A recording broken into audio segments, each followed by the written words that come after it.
Đây là khu vực vui chơi nha các bạn nha. Đây là ném bồng bo, là ném bóng bay nha. Sẽ đưa các bạn vào trên cái sân của những cô gái ném còn ở trên này nhá. Đây là những từng đôi trai gái ở đây rất đông và người rất là nhiều, nhưng tôi sẽ đưa các bạn đến cái bậc thang trên này đi chơi ở trên này nhá. Ở góc trung này, ở trên cái sân này để xem cô gái Mông ném còn ở xính khoảng như thế nào nha.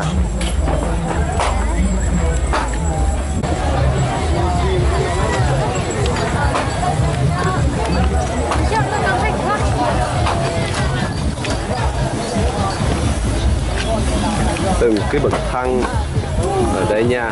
Ở trong này có rất nhiều những cô gái, có những người chàng trai họ đến đây vui chơi nha các bạn nha. Cái gì nó cũng có nhảy đấy cả, vì đây cũng là một ngày trời rất là gió và rất là hay cho những trẻ em họ vui chơi ở đây nha.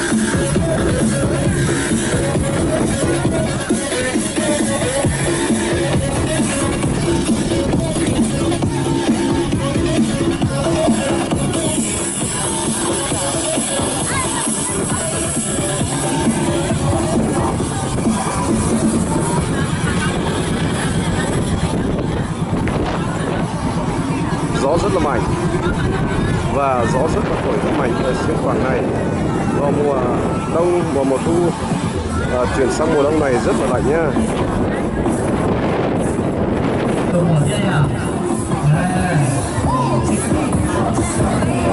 Đây là những trai gái, những cô gái mặc váy rất đủ kiểu, có vải cũng rất hay.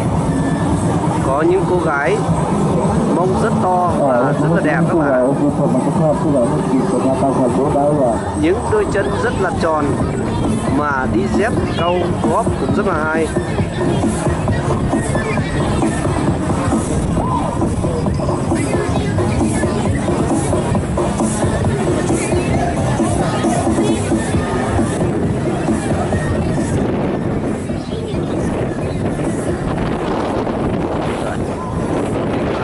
Ở đây là vui chơi của họ nhé, con gái nha, trai gái nha, rất nhiều nha. Trong này là cái sân họ ném còn nhé các bạn nha.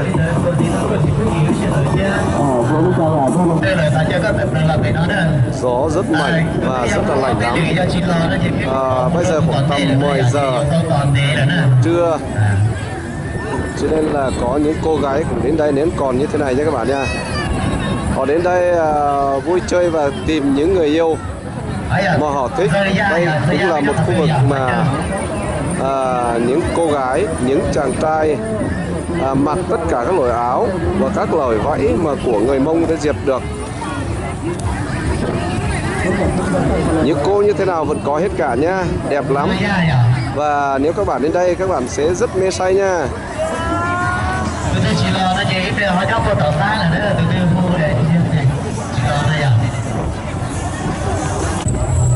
Có những cô gái đến chơi mà ở đây hắn quên cả áo nha, và mặc như thế này thôi, đây rất là lạnh nhưng hắn vẫn đến chơi nha. Vì đây là ngày Tết và ngày hội của người Mông ở trên này, cho nên là bất cứ nơi nào và mặc quần áo thế này cũng không thể phân biệt được.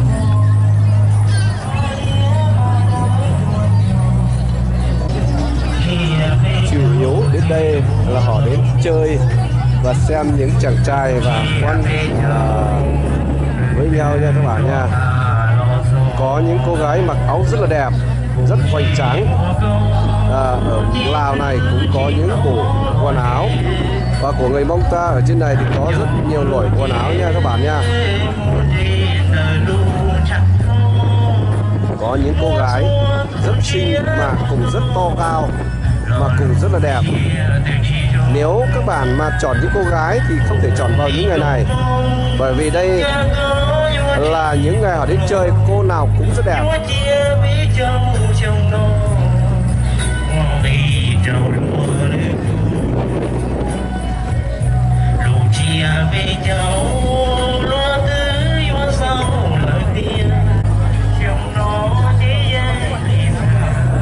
Đây vẫn là một cô gái rất đẹp, rất là cao, duyên dáng thì rất hay.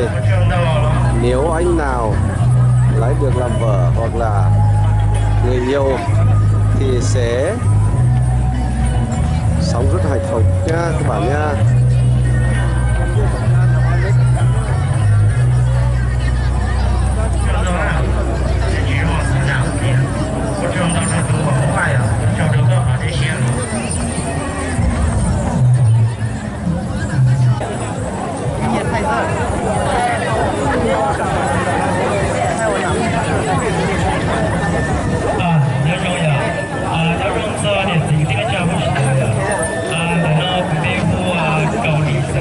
Đây là những người Mông trắng, mặc vải trắng nhé, áo đen như vậy nó rất trắng ở đây nha, Mông trắng nha.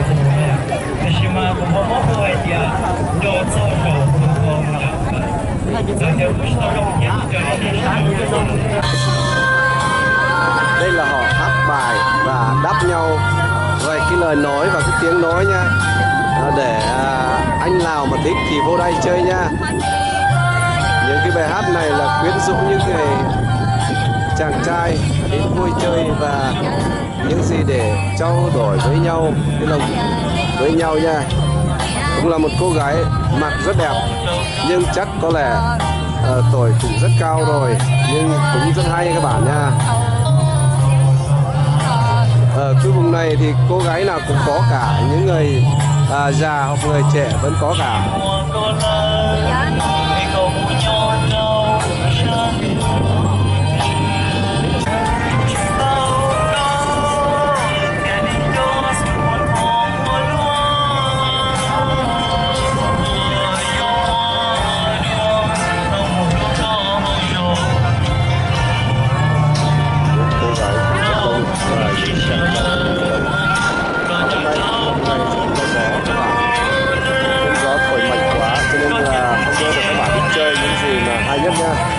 Tôi sẽ đưa các bạn đến đây chơi về những gì mà Tết Mông Lào đây khoảng bắt đầu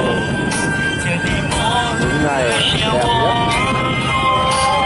Ở đây sự cả nha, Mông ở đây nhiều lắm, có cả người nhiều người.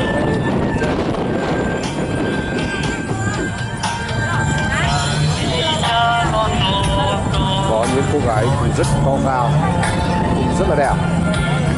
Và những gì chúng ta thấy đây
vui lắm.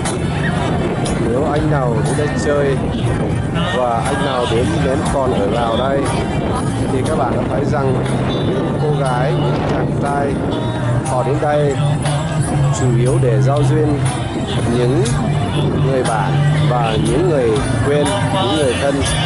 Một năm đã qua đi cho nên ngày này cũng là ngày vui của người ở trên này.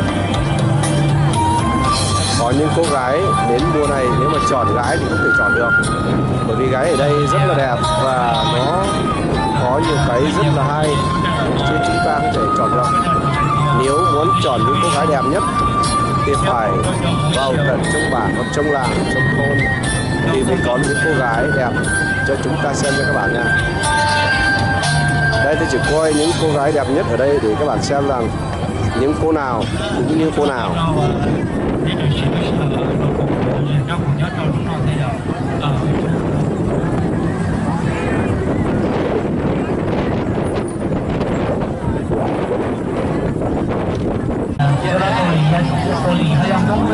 Rất yêu từng hàng kể cả trai gái đều ở với nhau chứ không phải ở một chỗ. Đây là ngày ở khu vực là ném con của những cô gái và những chàng trai nha. Ông già cũng ném được nha, bởi vì đây là một năm mới cho nên là nếu các bạn đến đây ném thì cũng không sao cả.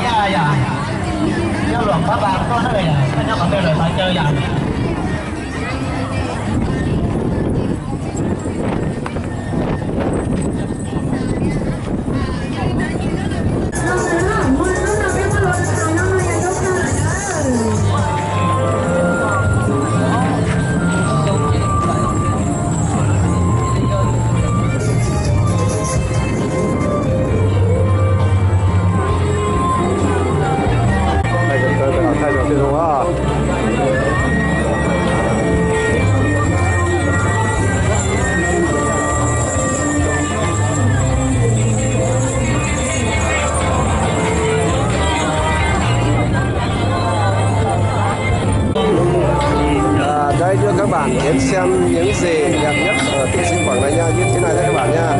Hẹn các bạn vào những năm sau 2018 và 2019 nha các bạn nha. Bởi vì tôi đưa các bạn đến đây xem những cô gái, những chàng trai đi chơi và dạo hội và những ngày Tết của ở đây chỉ như thế này thôi. Hẹn các bạn mà thích tôi sẽ đưa các bạn đến xem tiếp theo trong 2018 và 2019 các bạn ạ.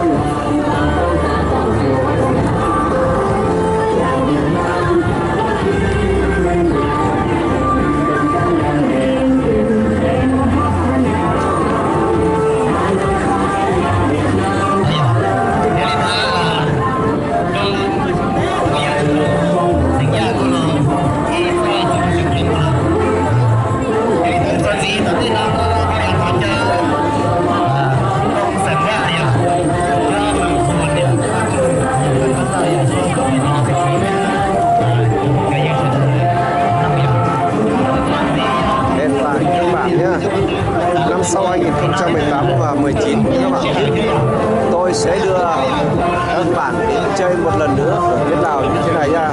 Xin chào tất cả các bạn nhé.